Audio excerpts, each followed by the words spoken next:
Chat. Ya, listo. Ya se está grabando la reunión.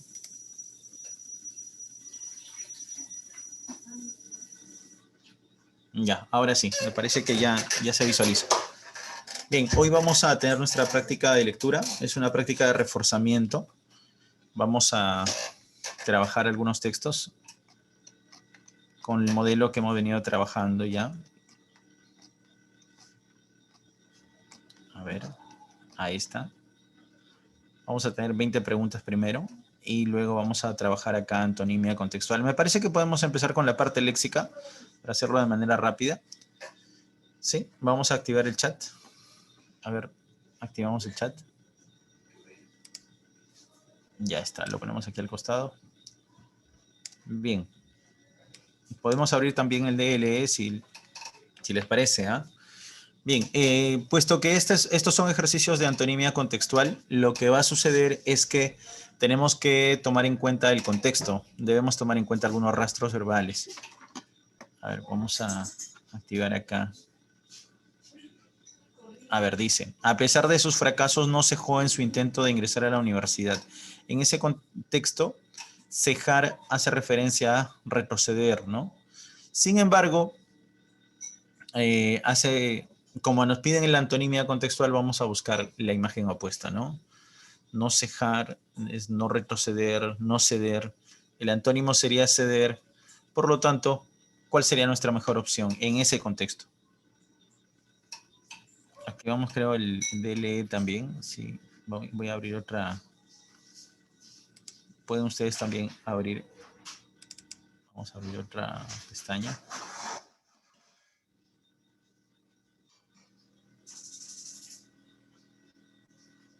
No sé si acá tengo el point of X. A ver, un ratito.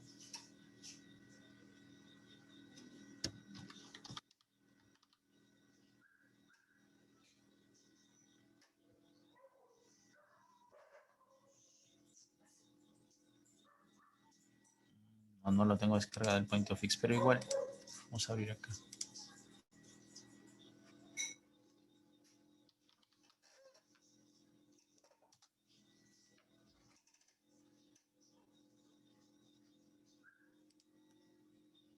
Voy a abrir el diccionario y lo vamos a poner aquí al costado, ¿ya? Ahí está, nuestro diccionario. Vamos a ampliar. Siempre no manejo esta compu. A ver, lo ponemos ahí al costado, ¿ya?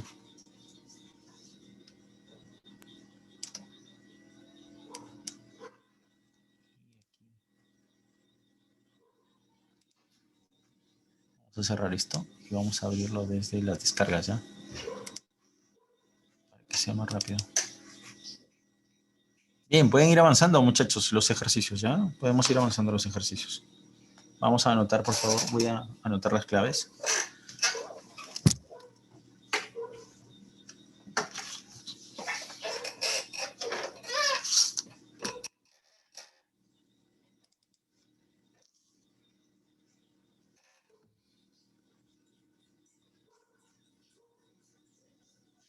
Un instante, ¿ya? Las descargas.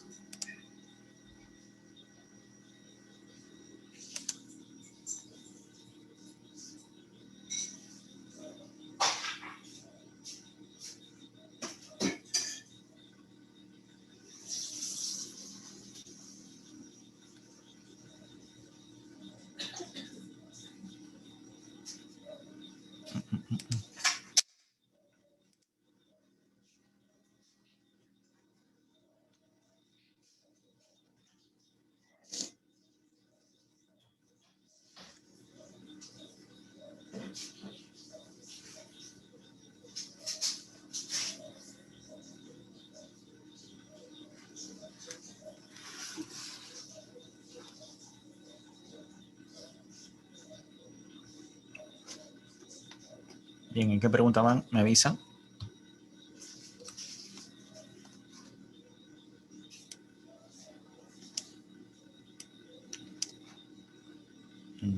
Voy a poner acá el documento.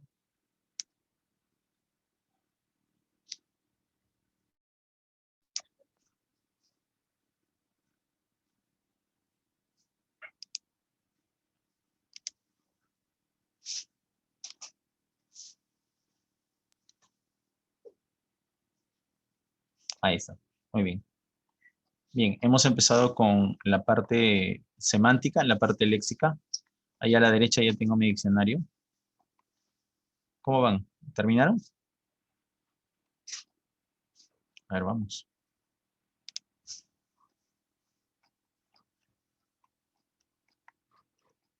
Bien, me dicen sus respuestas, por favor.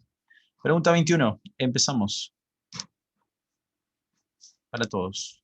A ver, en ese contexto decíamos que la palabra cejar, por ejemplo, hace referencia a retroceder, ¿no? A ceder. Entonces el antónimo sería avanzar.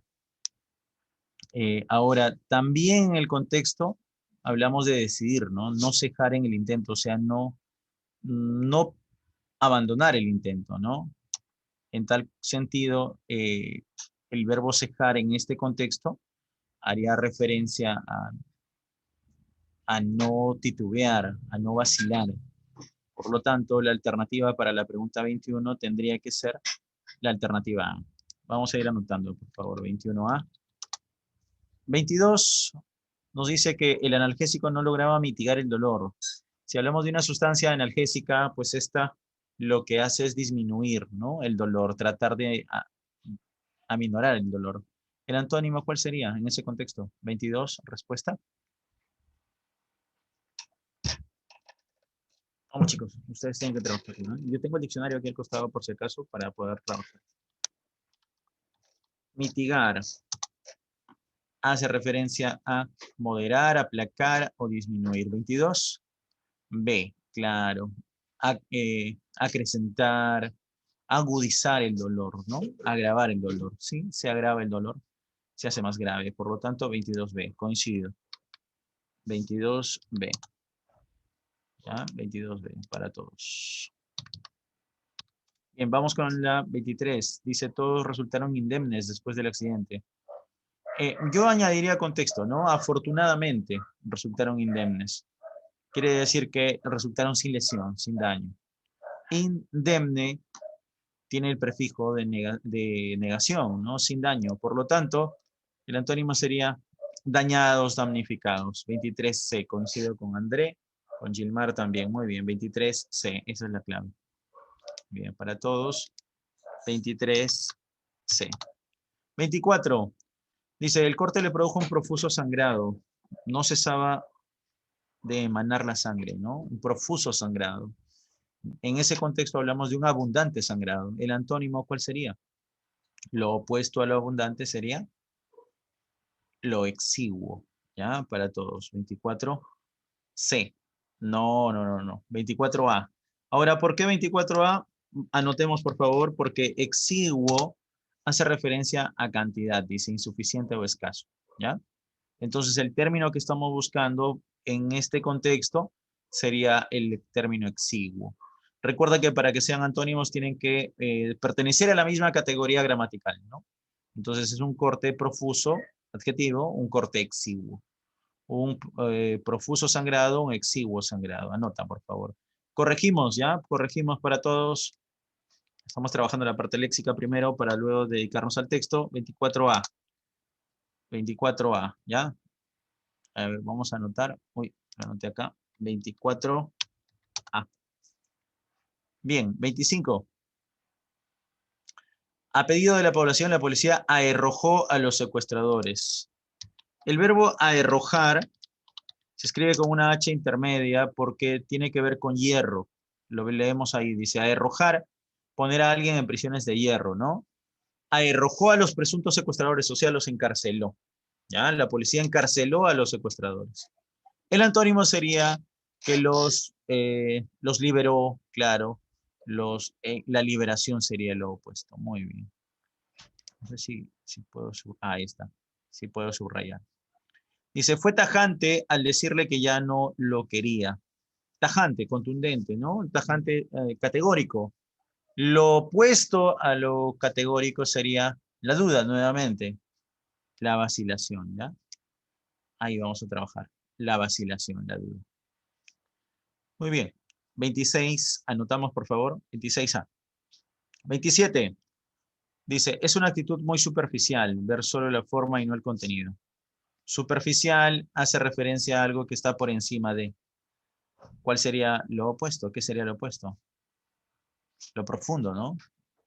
¿Qué marcarían ustedes en la 27?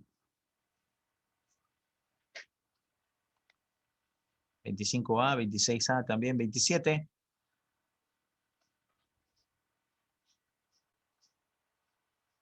Si desconocen algún término, me avisan en el chat para poder buscarlo acá, para poder precisarlo. Por ejemplo, anodino significa insustancial, de poca sustancia. Anodino, vamos a anotar acá.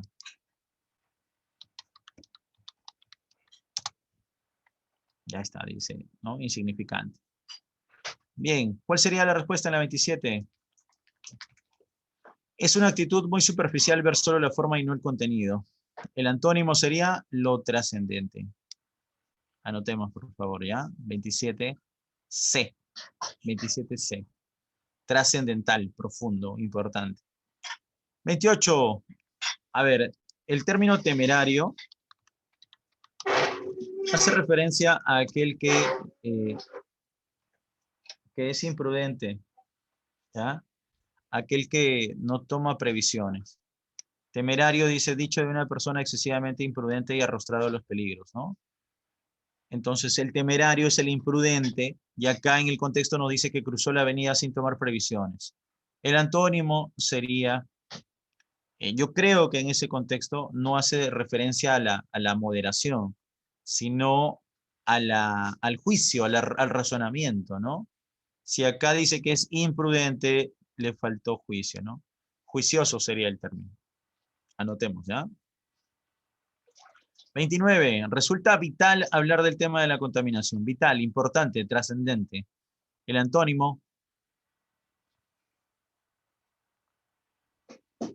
algo sin importancia, ¿no? Vital aquí es importante. El antónimo sería, anotemos, 29. Por favor, les pediría, si van a trabajar con números, siempre anoten la clave con el número correspondiente. Bizantino, excelente, Majo. Claro, vamos a precisarlo ya para todos. El término bizantino hace referencia a, primero, natural de Bizancio, ¿no? Pero luego Bizantino dice, dicho de una discusión demasiado sutil, banal, sin importancia. Por último, en la 30 dice, se debe innovar la forma de enseñanza. Innovar hace referencia a modificar algo que ya estaba establecido, ¿no? Hacer nuevo. El antónimo sería mantener la forma tradicional. Muy bien, ahí está. Estas son nuestras respuestas. Ahí las tenemos. Cejar, retroceder, el antónimo vacilar. Mitigar, disminuir, el antónimo era agravar. Indemne, sin daño, sin lesión. Indemne, damnificado. Y profuso, abundante, se opone a exiguo. Estas son las respuestas. Bien, ahora que ya tenemos la parte léxica, bueno, vamos a trabajar nuestros textos, ¿ya? Vamos a trabajar los primeros textos. Vamos a ampliar un poquito por acá. Ya está. Nuestra práctica de reforzamiento, ¿ya? Bien. No tengo hoy el point of fix, no puedo escribir, pero les pediría su atención para que podamos concentrarnos. Dice, fundamentalmente, el texto se centra en... ¿Qué tipo de pregunta es esta? ¿No? Se centra en... Hablamos de una pregunta por el tema central, ¿no? Bueno, nos dicen que es una pregunta del ciclo 2010 del Centro Preuniversitario de San Marcos. No nos dice nada más. La pregunta número 2 es una pregunta por las inferencias. Nos dicen qué es lo que se puede inferir del texto. Dice que el estilo de Mendel. Subrayamos esto, ¿ya? Entonces, en el texto me hablarán del estilo de Mendel. En la tercera me dicen que resulta incompatible. Bueno, verdadero y falso, esto ya lo sabemos. Estaremos atentos a los marcadores. En la 4 me hablan de la palabra comunicación. ¿Ya? Hay que tomarlo en cuenta. Y en la 5, pregunta de extrapolación. Tú ya la conoces, ¿no? Una pregunta de extrapolación donde hay una condición y me piden la consecuencia, ¿no? Dice, si Nayeli hubiese aceptado la obra genial de Mendel. ¿Eso qué quiere decir? Que no la aceptó, ¿no? Nos piden una conclusión lógica. Excelente. Bien. Voy a ver si ya puedo acceder. Voy a intentar acceder desde la otra PC igual, pero voy a pedirle a mi hijo que la active. Pero vamos a leer el texto ya por ahora. Bien. Dice, el puesto que ocupa Mendel en la historia, ya, ahí está, el puesto que ocupa Mendel en la historia de la ciencia es superlativo. Esta idea es una idea que vamos a resaltar, ¿ya? Dice que el puesto que ocupa Mendel en la ciencia es superlativo. Esta idea se tiene que desarrollar en el primer párrafo. ¿Cómo sé yo que esta es la idea principal? Porque luego hay ideas de apoyo, ¿no? ¿Por qué? Porque dedicó, dice, varios años a la indagación, porque tenemos que recordar lo difícil que era su teoría, etc. Ahora, el segundo párrafo nos sigue hablando del mismo sujeto, ¿no? Mendel. Nos dice que leyó los resultados de sus experimentos ante un público. Bueno, eso es algo particular. Un año después se publicó su comunicación. Aquí está la palabra, ¿no? Destacada. Luego, en el último párrafo dice que Mendel murió con una desazón lacerante. Vamos a ver de qué se trata. Bien, entonces, en la parte final me dicen que el connotado botánico le sugirió que experimentaran con una planta. Bueno, ¿de qué tratará el texto? Todo el texto hablará de lo trascendente que fue Mendel, ¿no? ¿Por qué ocupó ese lugar superlativo, ¿no? Vamos a leerlo, por favor. Lo revisamos. A ver, en un minuto voy a intentar entrar por la otra PC. ¿Ya? Ustedes van revisando el texto, por favor. Revisemos el texto.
Bien, ¿pudieron leer el texto?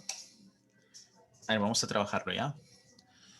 A ver, la idea principal del primer párrafo nos dice que Mendel ocupa un puesto superlativo, ¿ok? Bueno, ¿cuál es la intención del autor? Podemos deducir que la intención del autor aquí es la de destacar la labor de Mendel, ¿no? Yo, ese perro está con la sandalia de tu mamá.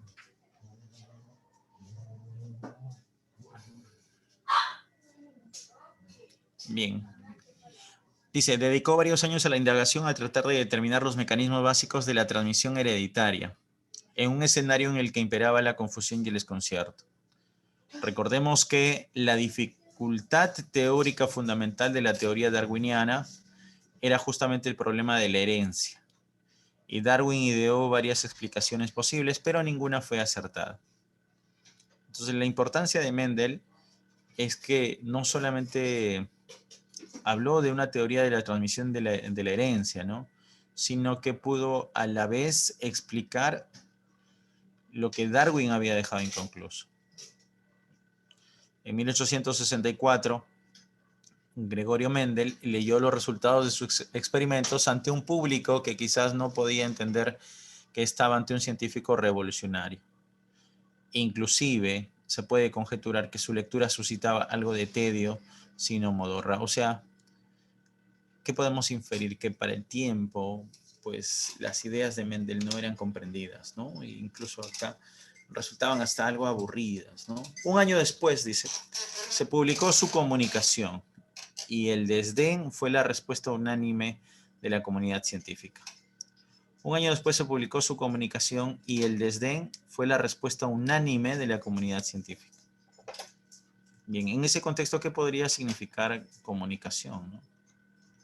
Ahí lo tenemos. Un año después se publicó, ojo, el rastro Boreum me habla de una publicación. Entonces, hablamos de la publicación de su comunicación, o sea, de su... Podría ser de su mensaje o de su artículo, ¿no? Nos quedamos con la A o con la D. Pero recordemos que estamos hablando de ciencia.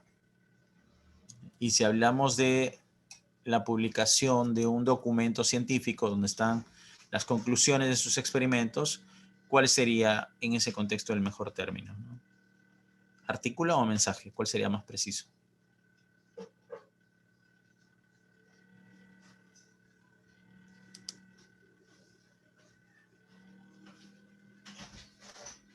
¿Cuál sería, muchachos? La A. Claro, hablamos de un artículo, ¿no? Muy bien. Entonces, cuando hablamos de un artículo científico, ¿sí? Cuando hablamos de un artículo científico nos vamos a referir a una publicación científica. Listo. A ver, uy, perdón, se abrió la firma acá. Vamos a cerrar. Vamos a cerrar. Ya, ahora sí. Bien, entonces hablamos de un artículo científico. Bien, ya tenemos ahí 20 puntos. Dice, Mendel estaba convencido de que había descubierto una regularidad importante. Contra lo que pensaba, los factores hereditarios eran partículas cuánticas, que más tarde, en 1908, se llamarían genes. Más tarde, ojo, dato. Era la teoría que podía complementar la perfección, dice, a la perfección el cuadro evolutivo diseñado por Darwin. O sea, estamos destacando que la importancia de Mendel radica también en ser el complemento ideal de a la teoría de Darwin, ¿no? Inconclusa. Lo que Darwin no pudo explicar, Mendel lo hizo. Mendel entabló una correspondencia científica con una autoridad de asuntos botánicos, Carl Wilhelm von Nageli, porque esperaba que este conspicuo hombre de ciencia pudiera entender la proeza que había realizado. Sin embargo, dato para ustedes, ¿no? Siempre que encontremos un sin embargo, vamos a subrayar. Las cosas no caminaron como esperaba y más bien halló en Nageli una profunda incomprensión y consejos contraproducentes. O sea, él le dijo, no, tal vez no publiques o tu trabajo no es el adecuado. El connotado botánico le sugirió que experimentara con una planta, dice la bellosilla, que no se prestaba a los experimentos mendelianos y que desembocan en resultados totalmente extraños e inconducentes. O sea, la desazón lacerante a la que hace referencia en el último párrafo el autor es la decepción, ¿no? La decepción porque Mendel no encontró la respuesta que él quería. Entonces, esa desazón hace referencia a eso, ¿no? Muy bien, avancemos. Bien, dice, fundamentalmente el texto se centra en, bueno, tenemos en principio la importancia de Mendel para la ciencia, tenemos la teoría de Mendel, ¿no? Como científico revolucionario, y por último la desazón de Mendel, ¿no? La incomprensión de Mendel. Entonces vamos a las respuestas. Dice, fundamentalmente el texto se centra en, bueno, los vínculos de Darwin y Mendel. No hablamos de Darwin, ¿no? En la B dice la muerte penosa del científico Mendel. Bueno, es solo una parte. Entonces la respuesta tendría que estar entre la C y la D, ¿no? ¿Qué es lo que más destacó el autor?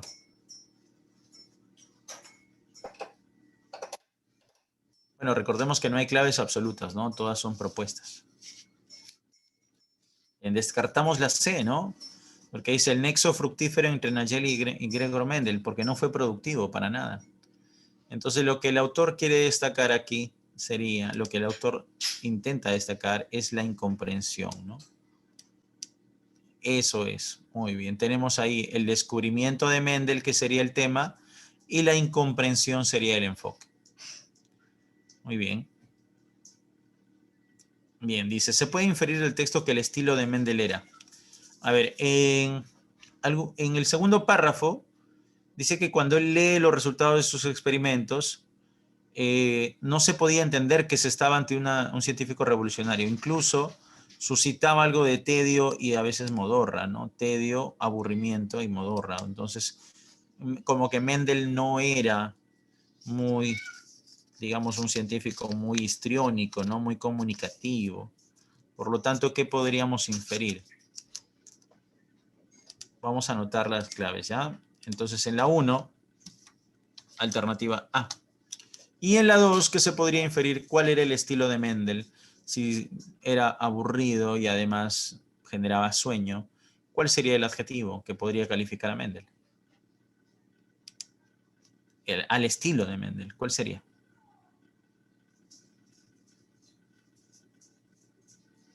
¿Cuál sería el mejor adjetivo? Acá al costado tengo mi diccionario, por si acaso, si desconocen algún término. Me avisan. ¿Qué significa perspicuo? Ya, perspicuo viene de perspicaz. La perspicacia es el ingenio, ¿ya? Anotemos, por favor, agudeza, ingenio, ¿ya? El ingenio. No creo que sea muy ingenioso, ¿no? No hay ese rastro. Al contrario, dice que suscitaba tedio y modorra. Por lo tanto, la palabra sería tedioso, ¿ya? A ver, anotemos. Tedioso dice que produce tedio y el tedio es el aburrimiento extremo, ¿no? Ahora, la modorra es el sueño pesado, hasta patológico, hasta enfermizo. Anotemos, por favor, ¿ya? La modorra es eso. Es el sueño pesado, patológico, ¿ya? Muy bien, entonces tedioso. Ese sería el término. Muy bien, vamos con la tercera. Resulta incompatible con el texto. Ese gato ahí.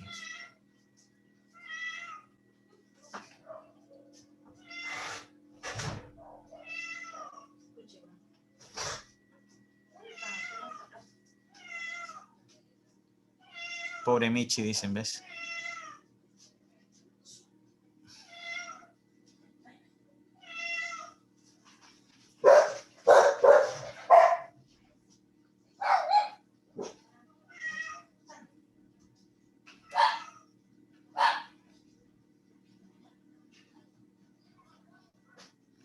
Dele comida al gatito, dice. Ese gato es así, chicos, disculpen. Ese gato es llorón. Ahí tiene su comida. Así es un gato malcriado, disculpen. Ya, ahorita lo voy a botar.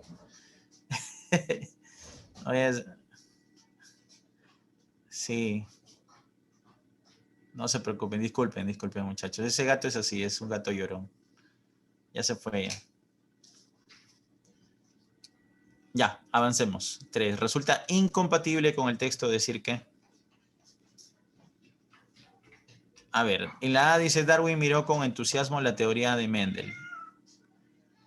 Bueno, en realidad Darwin no mira con entusiasmo. Fue en realidad Mendel el que trató de complementar la teoría de Darwin, ¿no? Pero no hay ningún dato que nos permita concluir eso. Nayeli le dio malos consejos a Mendel. Bueno, según el texto, Nayeli no es que le dio malos consejos, sino que le dio consejos que no servían, ¿no? Bueno, podríamos interpretarlo como malos, ¿no? Gregor Mendel hablaba de factores, no de genes. Claro, acá dice que más tarde, recién en 1908, se le llamarían genes, ¿no? Primero habló de, a ver, dice, Mendel estaba convencido de que había descubierto una regularidad importante. Factores hereditarios, ahí está. Muy bien, la teoría de la evolución necesita de la herencia, pues es obvio, ¿no? Para poder explicar la teoría de la evolución necesitamos comprender cómo funciona el mecanismo de la herencia. Por lo tanto, nuestra respuesta tendría que ser por información ajena al texto, alternativa A. ¿Ya? Ahí está. Muy bien. Entonces, marcamos, ¿ya? 1, alternativa D, 1D. Vamos a ir anotando. 1D. 2, alternativa A. 3, alternativa A. 4, alternativa A. Oye, la mayoría son A. 4A. Y en la 5, a ver, dice, si Nayeli le hubiese aceptado la obra genial de Mendel, pues lo hubiese avalado, ¿no? Tal vez. A ver, dice, Mendel entabló una correspondencia científica con una autoridad de asuntos botánicos, Carl Wilhelm von Nageli, porque esperaba que ese conspicuo hombre de ciencia pudiera entender la proeza que había realizado. Sin embargo, las cosas no caminaron como esperaba y más bien halló en Nayeli una profunda incomprensión y consejos contraproducentes, o sea, lo interpretamos como malos. El connotado botánico le sugirió que experimentara con una planta que no se prestaba a los experimentos de Mendel y que desembocaban los resultados. A ver, entonces, nos dicen por ahí, si Nayeli hubiese aceptado la obra genial de Mendel, entonces, ¿qué necesitas? Ese gato ahí. Bien, entonces, si Nayeli hubiese aceptado la obra genial de Mendel, ¿cuál sería nuestra respuesta? Por ahí me dicen la B. Nayeli habría mostrado una real incompetencia en botánica. No, no está en función, ¿eh? ¿La B también?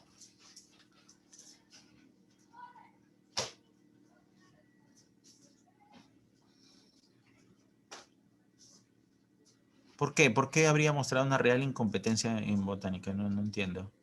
No entiendo su respuesta. A ver, la consecuencia es esta, miren. Si Nayeli hubiese aceptado la obra genial de Mendel, tal vez los consejos que le hubiese dado serían productivos, ¿no? Y tal vez él no hubiese sentido esa desazón, ¿no? Lacerante. Tal vez no se hubiese decepcionado. Dice, de todos modos, le habría recomendado trabajar con la vellosilla. No sé, acá dice que le sugirió que experimentara con una planta, ¿no? Que no se prestaba a los experimentos. No, entonces la consecuencia sería que no le habría recomendado trabajar con esta planta. En la B dice, Nayeli habría mostrado una real incompetencia en botánica. ¿Por qué? No, no tiene sentido. Mendel habría logrado más tempranamente el reconocimiento. Vamos a ver si hay algún rastro. ¿Ya? Y luego dice, Nayeli no tendría un puesto de honor en la historia de la ciencia. A ver. El texto en su conjunto nos dice que Mendel no fue reconocido. ¿Ya? Mendel no fue entendido en su momento. Y eso llevó a que en su momento, en su época, Mendel pues recibe el rechazo. Fue más tarde cuando él recibió pues este calificativo, ¿no? De genio, de excelente científico, un calificativo de trabajo superlativo. Si él hubiese recibido el aval de este señor, Nayeli, que era en ese tiempo un conspicuo hombre de ciencia, pues se podría inferir que la consecuencia sería también el que hubiese podido lograr tal vez el reconocimiento de manera más temprana, ¿no? Esa sería nuestra respuesta. O sea, tienen que abordar el texto en función de las causas y los efectos, ¿no? Muy bien. Revisemos un momentito, ya voy a ver ese dato. Trabajemos el texto 2.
Bien.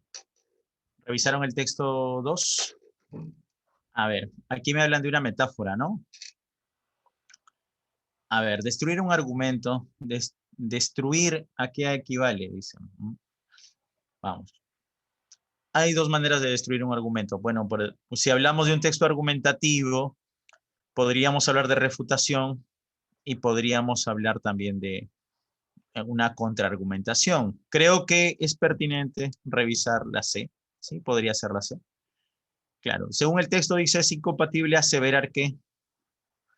Hablamos de metáforas acá y hablamos de sistemas conceptuales. Bien, pregunta 9. La metáfora de la discusión es una guerra. Ah, eso me gusta. ¿Quién gana, no? El combate. Muy bien. Número 10 dice, de acuerdo con el autor, las metáforas. Muy bien. Es un texto que conozco. Es de Lakoff. Lakoff y Johnson. Las metáforas de la vida cotidiana. Dime. Pasa nomás.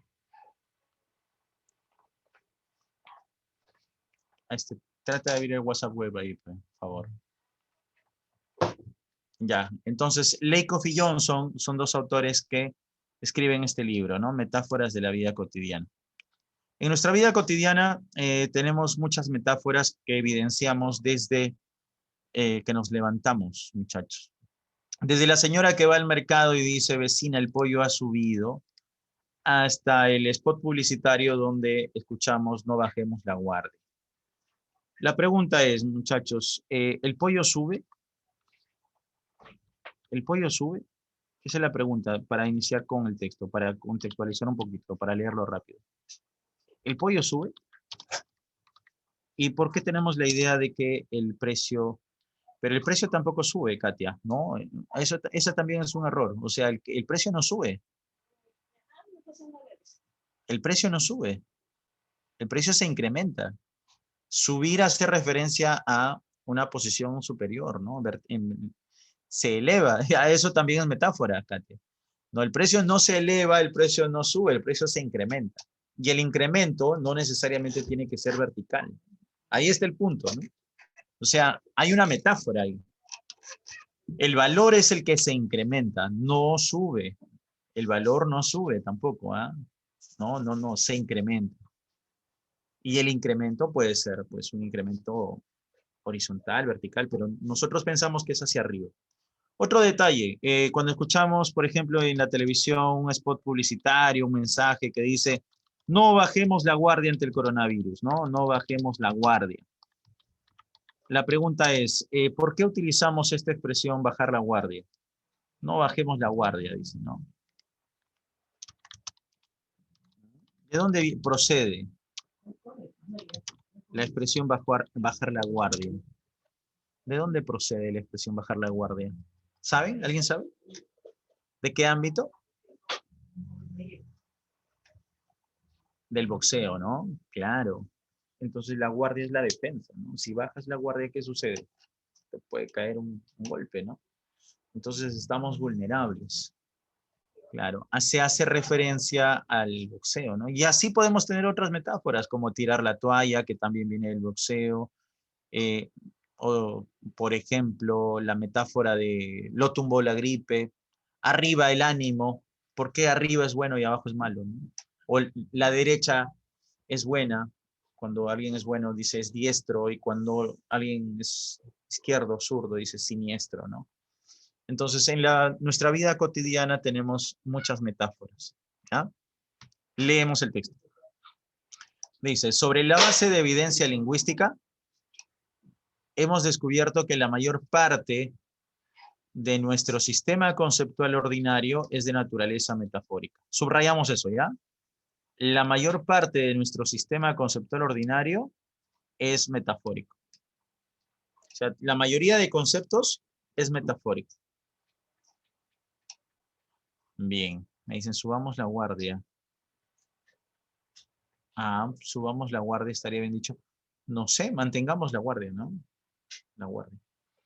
Y hemos encontrado, dice, una forma de empezar a identificar detalladamente qué son exactamente las metáforas que estructuran la manera en que percibimos, pensamos y actuamos. Para dar una idea de lo que podría significar que un concepto es metafórico y que ese concepto estructura nuestra actividad cotidiana, comencemos con el concepto discusión y la metáfora conceptual. Una discusión es una guerra. ¿Por qué una discusión es una guerra, muchachos? ¿Por qué una discusión es una guerra? ¿Por qué identificamos la metáfora de la discusión con la idea de la guerra? ¿No? ¿Porque atacamos? ¿Porque queremos vencer? ¿Porque queremos ganar en la discusión? Cuando discutimos queremos tener la razón, queremos ganar, tener una victoria. Tiene que haber un ganador, ¿no? Y si hay un ganador, Elard, necesariamente, ¿qué tiene que haber? Para que haya un ganador, si hay alguien que gana, tiene que haber alguien que pierde. Bien. Dice, esta metáfora se refleja en nuestro lenguaje cotidiano en una amplia variedad de expresiones. Como la discusión es una guerra, digo, destruí tu argumento, ¿no? Sus críticas dieron justo en el blanco. Otra expresión, ¿no? Tus afirmaciones son indefendibles, entre otras. Bien, entonces tenemos una discusión, es una guerra.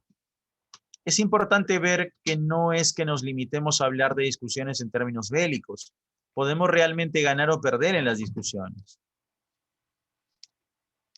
Vemos a la persona con la que discutimos como un oponente. Atacamos sus posiciones y defendemos nuestras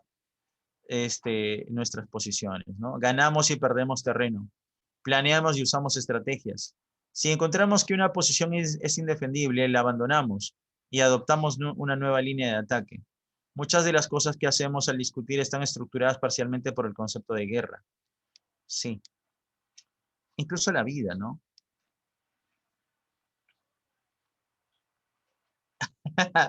Daniel me dice, mis aportes están enviándolos al anfitrión y no a usted. Sí. Ahí yo también me cuido de eso. Yo mando a todos. Por eso le pongo acá siempre todos. Muy bien, no te preocupes, Daniel, no te preocupes, aquí estamos. También estaba algo contrariado por la compu. ¿Me están escuchando bien? ¿Me ven bien? Sí. Mi estante está algo desordenado. Ah, ya, chévere. Es el estante de mi hijo el que está atrás. Ya, entonces, cuando hablamos de una metáfora y decimos que la discusión es en realidad una guerra, ya hay miles de conceptos asociados, muchos conceptos asociados. ¿Ya? Chicos, yo tengo otras metáforas. Ahí tengo el libro de Lakoff y Johnson. Lo pude imprimir en San Marcos. Lo he leído. Ya he leído el libro de Lakoff y Johnson. Es un muy bonito libro, ya para los que enseñamos verbal o los que gustamos del lenguaje.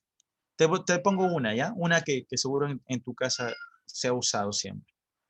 Por ejemplo, cuando tu mamá te dice, ya me tienes hasta acá. Ya me tienes hasta acá. ¿Te has dado cuenta que hay una metáfora ahí? ¿Por qué tu mamá te dice, ya me tienes hasta acá? O ya me colmaste la paciencia. Me colmaste, ¿no? ¿Se han dado cuenta que hay una metáfora? ¿Saben cuál es esa metáfora?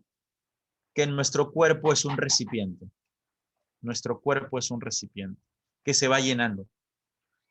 Y que llega un momento en el que, boom, claro, rebalsa, ¿no? Entonces, ahí está. Otra metáfora, mira, asociada a que nuestro cuerpo es un recipiente. ¿Qué pasa con una persona, una chica o un chico, cuando dice cosas sin sentido, pero es bastante superficial, ¿no? Cuida más de su apariencia física y no lee, no tiene una conversación inteligente o no puede, o no dice que Confucio inventó la confusión, ¿no? ¿Qué le decimos? ¿Esa chica es una chica o un chico? ¿Cómo le dicen? ¿Qué está? ¿Cómo está? Le dicen, sin ofender, ¿ah? Está hueco, ¿no? Claro, se dan cuenta. Porque pensamos que cabeza hueca, ahí está, que nuestro cuerpo es un receptáculo, ¿no? Es un recipiente. Eso también es metáfora conceptual. Y cierro con lo de la metáfora porque un banco utilizó muy bien la metáfora conceptual. ¿Saben quién fue? Interbank. ¿Saben qué dijo Interbank? No sé si han escuchado de su spot, de su lema. Interbank dijo que el tiempo vale más. ¿Te lo sabes o no? que el dinero, ¿no? El tiempo vale más que el dinero. ¿Han escuchado la expresión invierte bien tu tiempo? No malgastes tu tiempo. ¿Se han dado cuenta que hablamos del tiempo como si fuera valioso, como si fuera dinero? Invierte tu tiempo, no malgastes tu tiempo. Ahorra tiempo.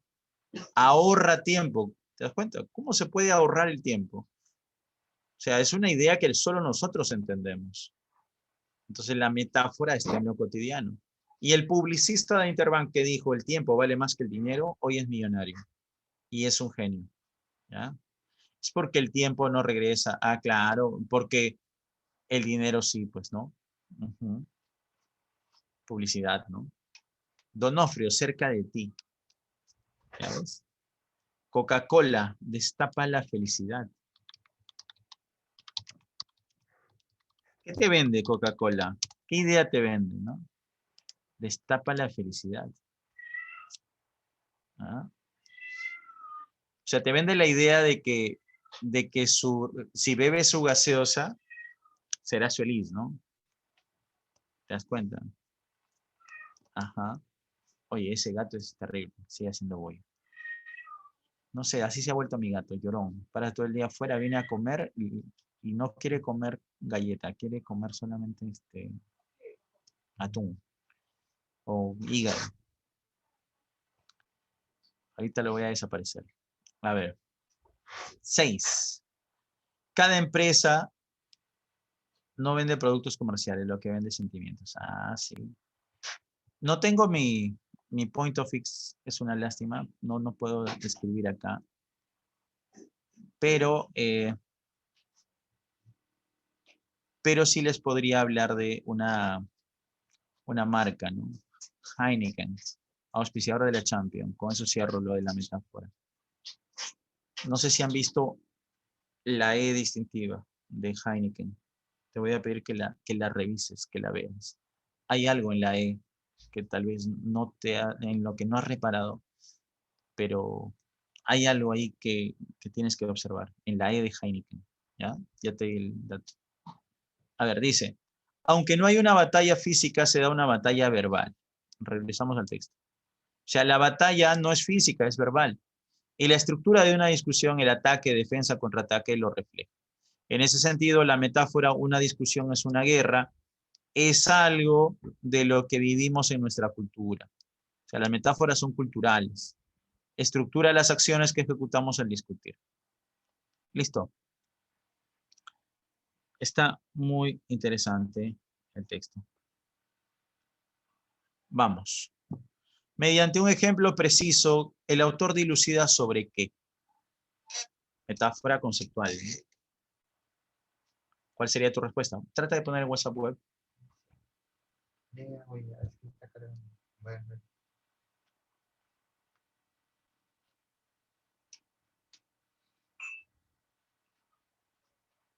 Respuesta, vamos. Tiene que aparecer metáfora conceptual. Metáfora, concepto, cultura. Descartamos las discusiones, ese no es el tema. Ese era el ejemplo para explicar la metáfora. Claro, clave, Ricardo, muy bien. 6D, muy bien, 6D. Coincido, 6D, muy bien. Anótalo para todos, por favor, Ricardito.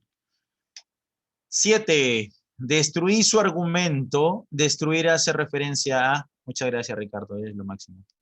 Refutar, ¿ya? Refutar. Entonces, destruir el argumento no es destruirlo, ¿no? Te voy a destruir, dice, ¿no? A veces cuando estás enojado, te voy a destruir, te voy a matar, te dice tu mamá, pero tu mamá no te lo está diciendo literalmente, ¿no? Literalmente no te va a matar, pero ahí está la idea, ¿no? Bien, 8. Según el texto es incompatible asegurar que las metáforas se estructuran la manera en que percibimos. Creo que es al revés, ¿no? Las metáforas se estructuran según lo que percibimos. Vamos a ver, podría ser la A. A ver, vamos a ver. Las metáforas se estructuran la manera en que percibimos. Creo que no. A ver, la B dice, el interlocutor puede concebirse como un oponente. Claro, es tu oponente, ¿no? Tienes que derrotarlo, vencerlo. C, ¿podemos realmente ganar o perder en las discusiones? Sí, verdadero. ¿Todo el sistema conceptual ordinario es metafórico? Todo. Cuidado con esto. A ver. Ojo. Me piden lo incompatible, ¿ah? A ver, todo se opone a la mayoría. A ver, ¿qué dice? Primer párrafo. Dice, sobre la base de la evidencia lingüística hemos descubierto que la mayor parte de nuestro sistema conceptual ordinario es de naturaleza metafórica. La mayor parte. ¿A qué equivale decir la mayor parte? No todo. ¿Ya? No todo. Consejo. Cuando tengas preguntas de incompatibilidad, revisa los marcadores. Todo, ninguno, siempre, casi todo. Muy bien. Las metáforas estructuran la manera en que percibimos en cierto sentido, entonces. Sí, descartamos la D, por favor, ¿ya? Esa es la clave. Anótale. Voy a desaparecer ese gato. 9. Del texto se deduce que la metáfora, la discusión es una guerra.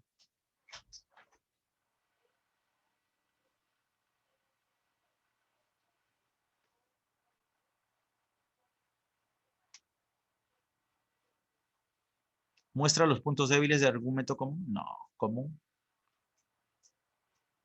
¿Está construida para apoyar una posición interesada? No. ¿Pero nos induce a actuar de manera combativa? Sí. Si la discusión es una guerra, pues tienes que ganar, tienes que ir con todo, dice, ¿no? Algunos dicen que el amor también es una guerra, ¿no? ¿Se ha escuchado eso? Algunos dicen que el amor es un viaje, ¿no? Dicen, emprendemos este viaje juntos, ¿no? ¿Se han dado cuenta de eso? En la fiesta de promoción también, ¿no? Cuando se despiden, dicen, ¿no? Emprendimos este viaje hace 5 años. El amor es una guerra también. Sí. Sí. Bien. Te voy a... El amor y en la guerra todo vale. Ajá. Muy bien. Vamos con la 10. La D dice, las metáforas son un recurso que provoca de la provocadora imaginación. Sí. A ver, dice, se internalizan y determinan la percepción. ¿Utilizan un lenguaje retórico ininteligible? No, descartamos la B porque dice ininteligible, ¿no? Al contrario. ¿Reflejan una difícil estructura de explicación? Difícil estructura, no. Son un recurso de la provocadora imaginación. De la provocadora imaginación. O sea, son un recurso de la imaginación, pero ¿por qué provocadora? Yo creo que la respuesta es la A, ¿ya? Porque aquí deducimos que, de acuerdo con el autor, las metáforas nosotros las interiorizamos y luego determinamos lo que percibimos, ¿no? Arriba las palmas, abajo las penas, dicen, ¿no? Adelante, siempre adelante, ¿no? Adelante, dicen, ¿no? Adelante es bueno, atrás es malo. ¿Ustedes creen que retroceder es malo? ¿Ustedes creen que retroceder es malo? ¿Siempre? ¿Siempre retroceder es malo? No siempre. Retroceder es bueno. Te voy a dejar con una de Cerati para que lo pienses, ¿ya? Lo googleas más tarde y escuchas esta canción. Decir adiós. Uy, la tilde acá no sé dónde está. Es crecer. Gustavo Cerati. Decir adiós es crecer. Gustavo Cerati. ¿Ya? Escúchala, interiorízala y vas a ver de lo que estamos hablando. Bien, texto 3. Vamos con buen tiempo. Retroceder nunca, rendirse jamás. Ahí está. Me vi todas, ¿eh? Hasta las 7. Texto 3. A ver, vamos. Decir adiós es crecer. Es un texto extenso, ¿ah? Igual lo vamos a trabajar. Centro Preuniversitario, ciclo 2014-1. Bien. Pregunta 11. En el texto concupiscencia inconfesada. Wow. ¿Han escuchado alguna vez esta palabra? Concupiscencia. ¿Saben qué significa? Ya, anótalo. la concupiscencia, ¿no? Significa lujuria, ¿ya? Concupiscencia. A ver, dice.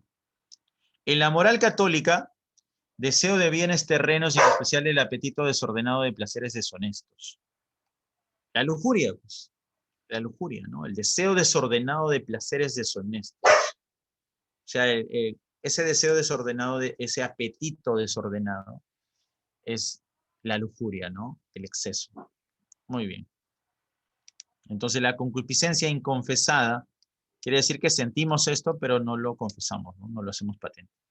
El texto gira en torno a, bueno, nuevamente el lenguaje, veo por ahí, mira, el lenguaje, por acá también el lenguaje, verbalización, lenguaje, ¿no? Deseo de bienes. A ver, 13. Se desprende del texto que un color, ya, vamos a ver. 14, no se condice.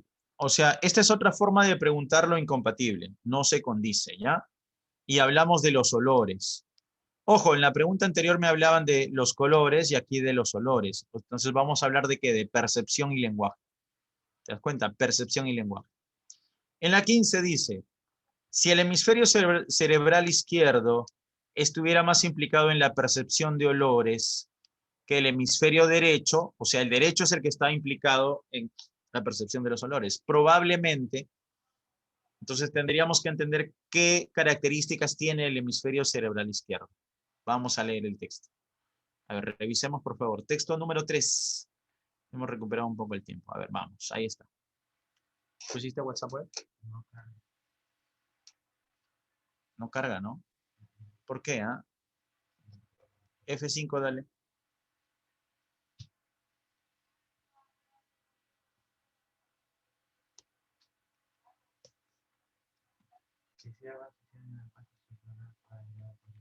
¿Dónde cierro sesión?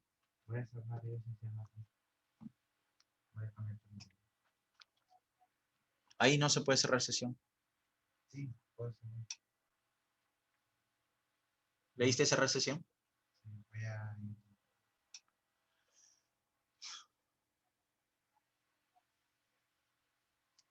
Durante mis visitas a Combray, escribe el narrador de la Research, regresaba siempre con una concupiscencia inconfesada.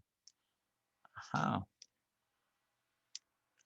A sumergirme en el olor mediano, viscoso, soso, indigesto y afrutado de la colcha de flores que se encontraba en la habitación contigua a la de la tía León. ¿No? Dice, ¿qué puede ser un olor mediano? Solo Proust probablemente estaría en condiciones de responder.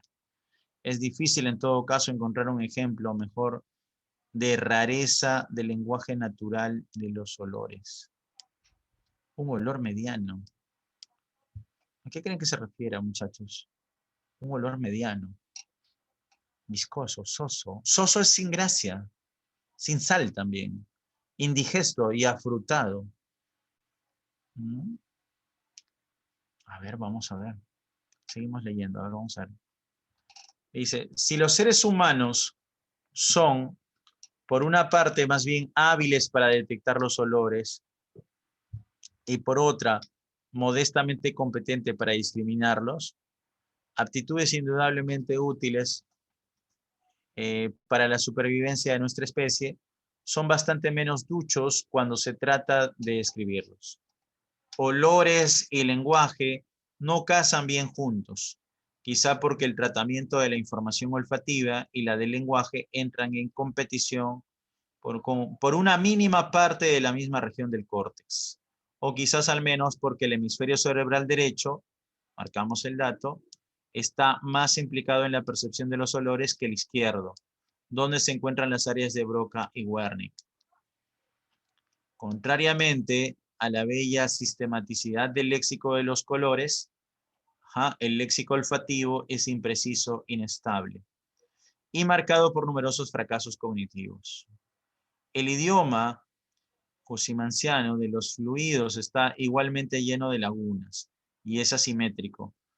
Dice, si nombrar un olor es un ejercicio difícil, evocarlo mentalmente partiendo de su nombre es una tarea imposible para la mayoría de nosotros. Oye, esto está bueno, ¿ah? Porque dice, si nombrar un olor es un ejercicio difícil, evocarlo partiendo de su nombre es una tarea imposible para la mayoría de nosotros. O sea, ¿esto cómo se llama, muchachos? Esto sería lo que, lo inefable. Anotemos ya. Me gustaría que anotes esa palabra ahí. ¿Qué es evocar? Evocar es traer a la memoria. Pero aquí dice que es inefable. Anoten esta palabra, ¿ya? Inefable. Anota. Que no se puede explicar con palabras. O sea, tú sabes qué olor es, pero no lo puedes explicar con palabras. Entra a WhatsApp Web, ya está. Entra a José Beltrán, descarga igualito la separata. Ya, descárgala. Sí. Ya, y entras al Zoom. Acá está, ya me has enviado Ya, entras a ese Zoom y esperas a que abra. Me avisas.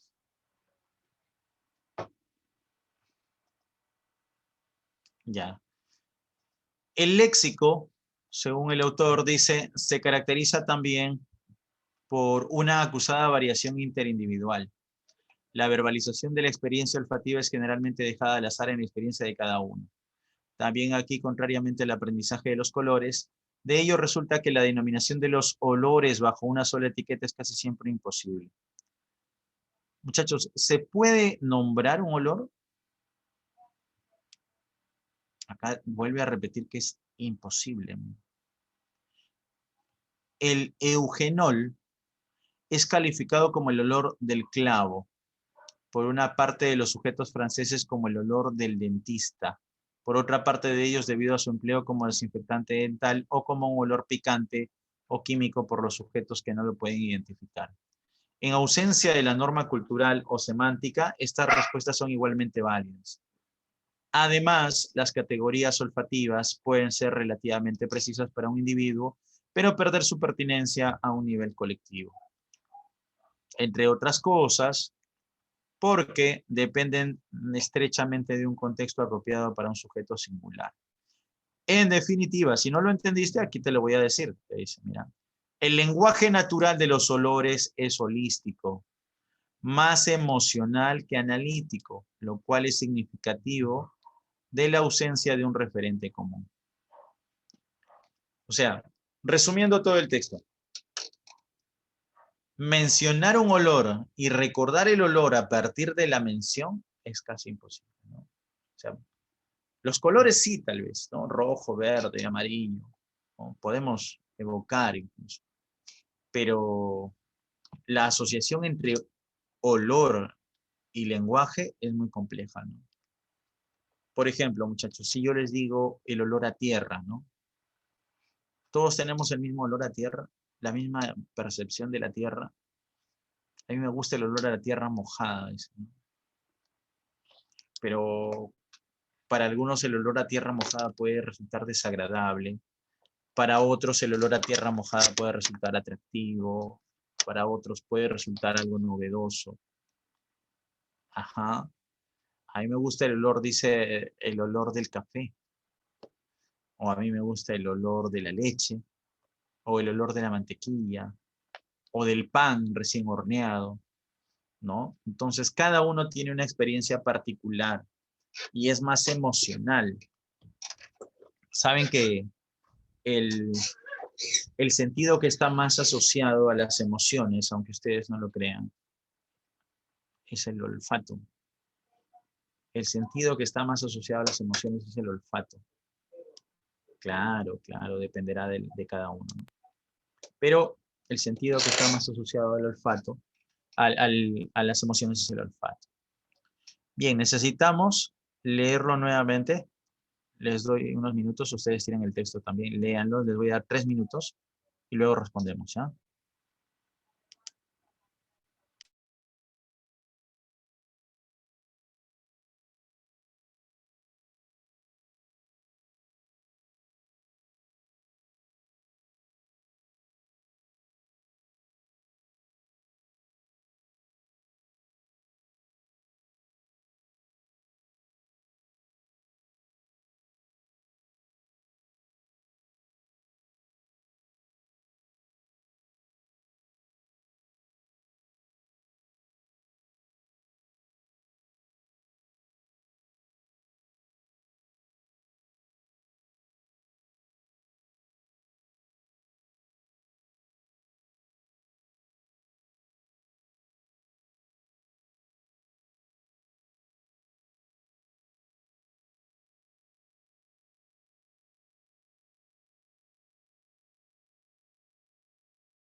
Hola, hola. ¿Podrían activar bueno, habilitarme el anfitrión? Ya ingresé, por favor, desde la otra PC que tengo el marcador para avanzar más rápido. Si fueran tan amables.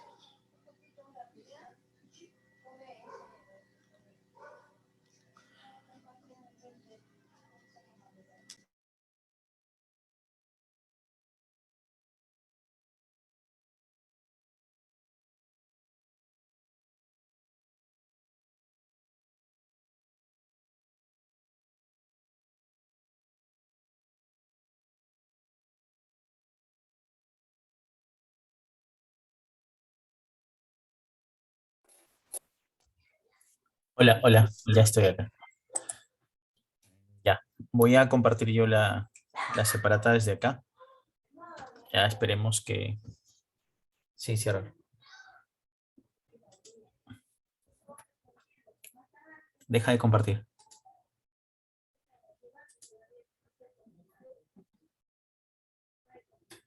¿Dejaste?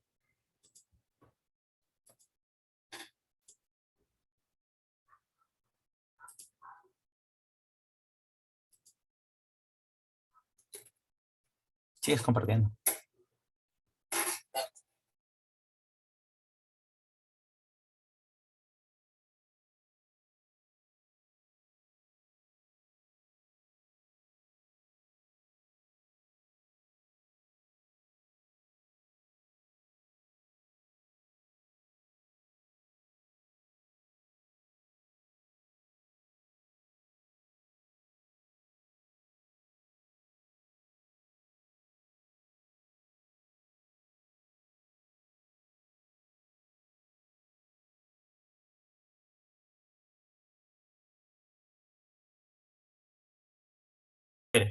¿Revisaron el texto?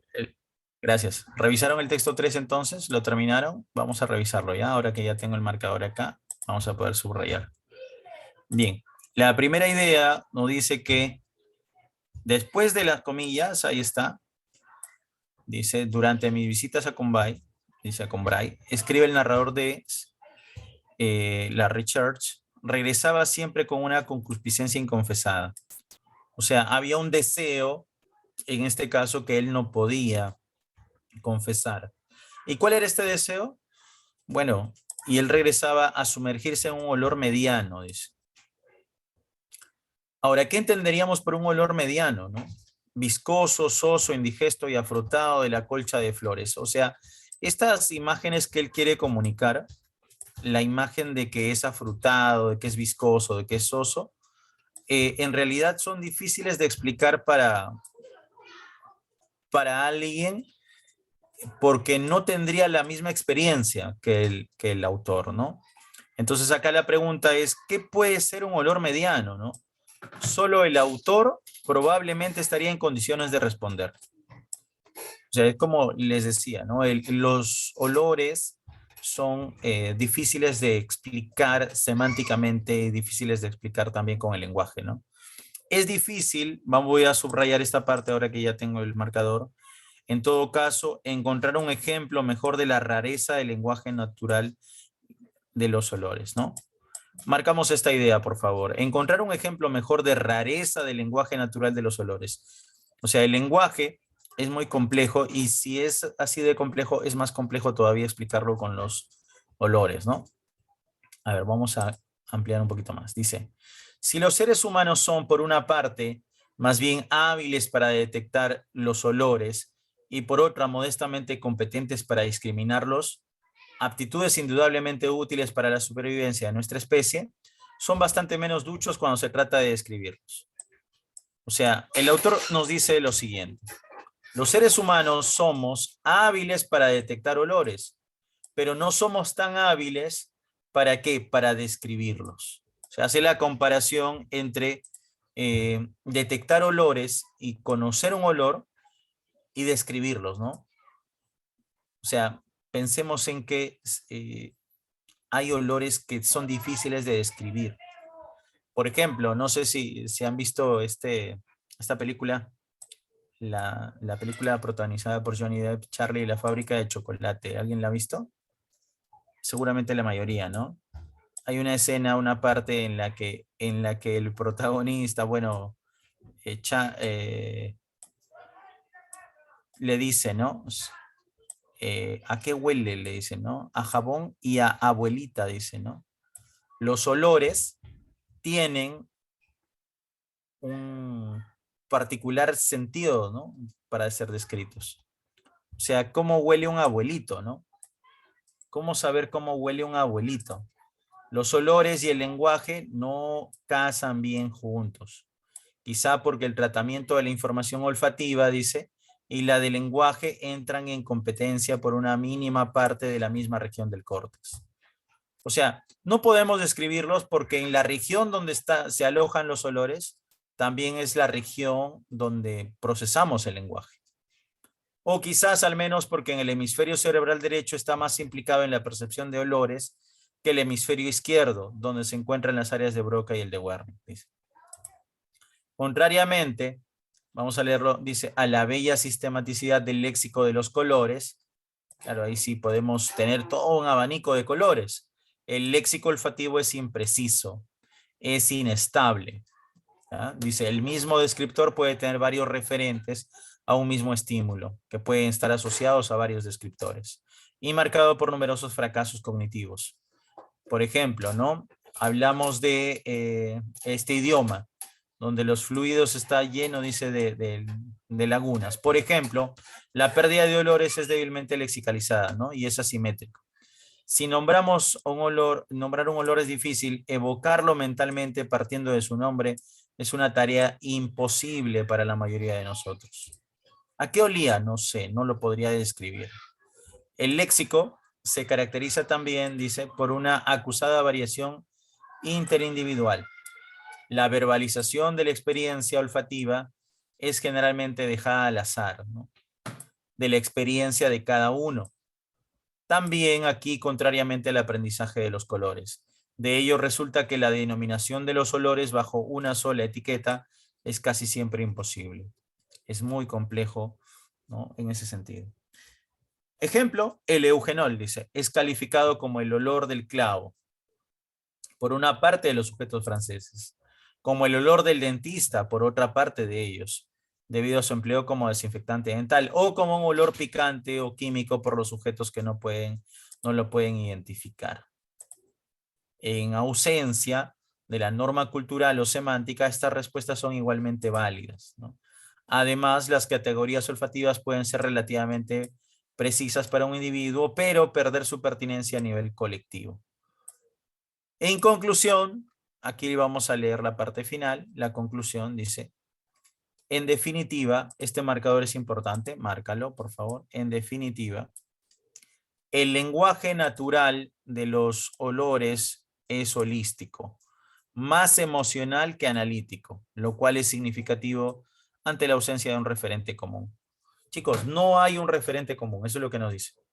O sea, el olor de el metal es distinto, ¿no? Para mí que para ustedes, porque somos heterogéneos, porque cada uno tiene una expresión emocional. ¿Está bien? Entonces, avancemos. Pregunta 11. Dice, en el texto la expresión concupiscencia inconfesada, ¿qué significa? Vamos a responder. Claro, sería un deseo de algo oculto, ¿no? Podría ser un placer sensual, podría ser un placer sensitivo, podría ser también un deseo oculto. A ver, ¿por cuál te orientas? Placer sensual, dice.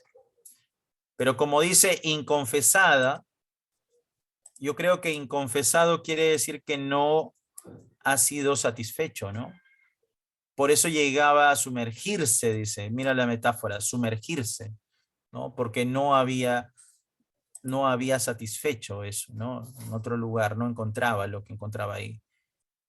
Concupiscencia inconfesada significa, yo pienso que es el deseo oculto, porque dice inconfesada, ¿ya? Nos vamos a quedar con la B, alternativa B. Muy bien. 12. El texto gira en torno a ver, dice, El lenguaje y los olores, ¿no? Me parece que podría ser la A. A ver, voy a poner el chat al otro lado. A ver, dice, a la perfecta sistematicidad, perfecta no es, ¿no? A la importancia del lenguaje natural, no habla de la importancia tampoco. A la verbalización olfativa como experiencia azarosa, no. Es el carácter holístico, ¿no? 12A, claro. Todos tenemos un carácter holístico general del lenguaje natural de los olores. Muy bien, avancemos. 13. Vamos a ir terminando. Se desprende del texto que un color sí puede ser descrito, ¿no? Ahora, ya estamos finalizando. Es curioso que rosado y rojo sean tonalidades de un mismo espectro, ¿no? Pero el verde claro y verde oscuro no tienen nombres diferentes, ¿no? Eso también me hace pensar. Se desprende del texto que un color es verbalizado rápidamente gracias a la diversidad de referentes. Sí, claro, claro. Hay un montón de referentes. Por ejemplo, dicen rosado, palo rosa, salmón, verde, verde olivo, verde militar, azul. En azul, ¿qué dicen, muchachos? Azul noche, azul eléctrico. ¿Qué más hay? Hay un montón de azules, ¿no? Los negros también, ¿no? Blanco, hasta en los blancos, blanco humo también, blanco humo, blanco esquimal, blanco. Entonces hay diferentes blancos. Me parece que podríamos quedarnos con la azul marino, dicen, claro, azul noche, ¿no? Azul marino, azul verdoso también dicen, ¿no? Bien. Alternativa A, se desprende del texto que un color es verbalizado rápidamente gracias a la diversidad de referentes que posee. Claro, en la realidad hay un montón de referentes a su lado. Muy bien. 14, vamos terminando. No se condice aseverar que el léxico de los olores, a ver, verdadero y falso, ¿ya? Dice, se caracteriza por la multiplicidad de sus referentes. ¿Hay múltiples referentes? ¿Hay un montón de referentes? Creo que no, ¿no? Muestra imprecisión con relación a sus definiciones, sí. Presenta una patente variación en el uso interindividual, claro, cada uno, ¿no? Es sistemático debido a la precisión de su categorización. ¿Es sistemático? A mí me parece que el autor dice que no es sistemático, ¿no? En la parte del texto. Debido a la precisión de sus categorías. Estoy entre la A y la D. Para mí las dos son opuestas, ¿ah? Porque dice que depende de la experiencia de cada uno. Ahí está, lo interindividual. Y acá en la D dice, es sistemático debido a la precisión de sus categorizaciones. Bien, muchachos, regresemos al texto un poco. Parte final, ¿ya? En definitiva, el lenguaje natural de los olores es holístico, más emocional que analítico, lo cual es significativo. ¿Ya? A ver.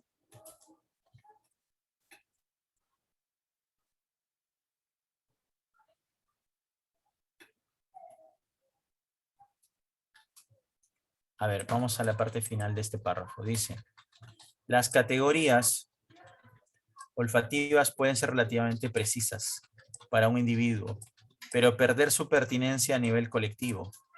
Entre otras cosas, porque dependen estrechamente de un contexto apropiado para un sujeto singular.